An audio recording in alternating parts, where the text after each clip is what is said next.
అదే RTV app వార్తల్ని క్షణాల్లో చదివే అవకాశం ఉంటుంది. ఒక న్యూస్ పేపర్, ఒక టెలివిజన్ ఛానల్ మీ చేతుల్లో ఎప్పుడూ ఉంటాయి.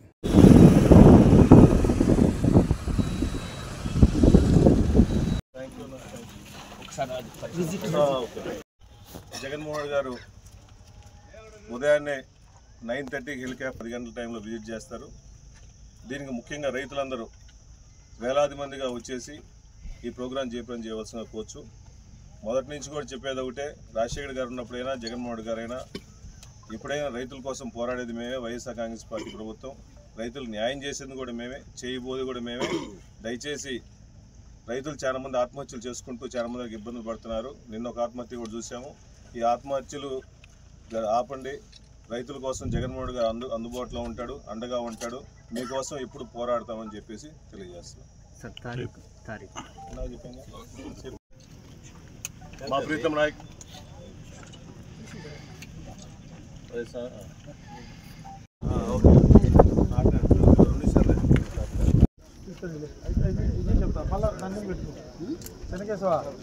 పట్టుకొని దిగరా.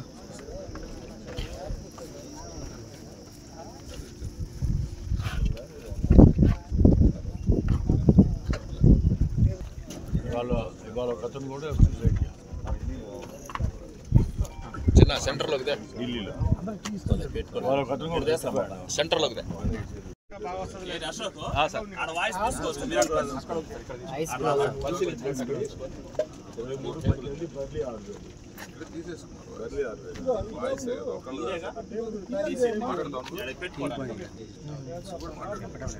వైఎస్ జగన్మోహన్ గారు ఈ నెల ప్రకాశం జిల్లాలోని పొదిలి గ్రామంలో జూన్ 11వ తేదీన పొదిలి టొబాకో వేలం కేంద్రానికి పరిశీలన కార్యక్రమానికి వచ్చేసి రైతులు పడే కష్టాలు, ఈ రాష్ట్రంలో చంద్రబాబు నాయుడు గారి పరిపాలన వచ్చిన తర్వాత, వాళ్ళ కూటమి ప్రభుత్వం వచ్చిన తర్వాత రైతులు నానా రకాలకు ఇబ్బందులు పడుతున్నారు. రైతు పండించిన దానికి ఏది గిట్టుబాటు ధర లేదు. జగన్మోహన్ గారు ఉన్నంత కాలంలో రైతులు రాజుగా చూసుకున్నాడు. రైతులకు ఏ కష్టం లేకుండా అటు పొగాకు రైతులు కానీ, మిర్చి రైతులు కానీ, పత్తి రైతులు కానీ, వరి రైతులు కానీ ప్రతి ఒక్కరికి ఎవరికి ఇబ్బంది లేకుండా న్యాయం చేసిన ప్రభుత్వం జగన్మోహన్ గారి ప్రభుత్వం అయితే, ఈ ప్రభుత్వం వచ్చిన తర్వాత కక్షలు, కార్పణ్యాలు, ఓన్లీ ప్రజల మీద నానా రకాల ఇబ్బందులు పెడుతూ, కావాలని వైఎస్ఆర్సీపీ మీద కార్యకర్తల మీద కేసులు పెడుతూ, పరిపాలన అనేది లేకుండా పరిపాలన పూర్తిగా కుంటుపడే విధంగా చేసుకుంటూ, రైతు పండించిన దానికి గిట్టుబాటు ధర లేకుండా మొన్న మా నాయకుడు గుంటూరులో పర్యటించినప్పుడు మిర్చి యార్డులో పర్యటించారు. అట్లీస్ట్ మా ప్రభుత్వంలో కింటా 24,000 రూపాయలు ఉంటే మిర్చి ఉంటే, ఈ ప్రభుత్వంలో అసలు అడిగే పరిస్థితి లేదు. 8,000 రూపాయలు 9,000 రూపాయల పరిస్థితి వచ్చింది. వరికి గిట్టుబాటు ధర ఆ రోజు సుమారుగా 18,000 నుంచి 2,000 రూపాయలు ఉంటే, ఈ ప్రభుత్వంలో 1,200 రూపాయలు కొనే పరిస్థితి వచ్చింది.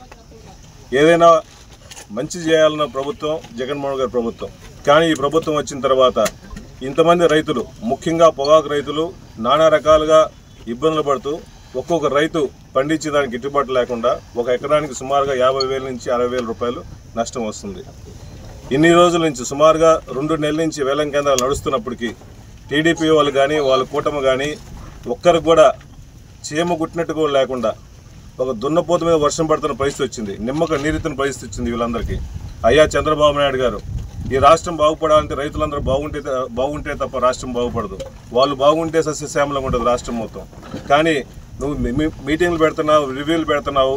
అట్లీస్ట్ రివ్యూలు పెట్టిన తర్వాత ఈ టొబాకో రేట్లు పడిపోయినాయి కానీ ఇంకా పెరిగే పరిస్థితి లేదు. మా ప్రభుత్వంలో ఉన్నప్పుడు, జగన్మోహన్ గారి ప్రభుత్వంలో ఉన్నప్పుడు సుమారుగా ఒక కింటా 32,000 నుంచి 34,000 రూపాయలు మంచి గ్రేడ్ ఉంటే, లో గ్రేడ్ వచ్చేళ్ళకి 24,000 25,000 ఉంటే, ఈరోజు పరిస్థితి వచ్చేళ్ళకి స్టార్టింగ్లో సుమారుగా 22,000 నుంచి 23,000 మంచి గ్రేడ్ ఉండి, లో గ్రేడ్ 20,000 రూపాయలు ఉంది. అట్లీస్ట్ లో గ్రేడ్ అసలు కొనే పరిస్థితి లేదు. చంద్రబాబు నాయుడు గారు కానీ వాళ్ళ కూటమి ప్రభుత్వంలో ఉన్న ఎమ్మెల్యేలు వచ్చి 2 రోజులు 3 రోజులు హడావుడి చేశారు తప్ప, అట్లీస్ట్ రైతులకు న్యాయం చేద్దామే. జగన్మోహన్ గారి ప్రభుత్వంలో మార్కెట్లో సుమారుగా 100 కోట్ల నుంచి మరిన్ని వీడియోస్ కోసం ఛానల్ ని సబ్స్క్రైబ్ చేయండి. లేటెస్ట్ అప్డేట్స్ కోసం వాట్సాప్ ఛానల్ ని ఫాలో అవ్వండి. అండ్ లింక్ డిస్క్రిప్షన్ లో ఉంది.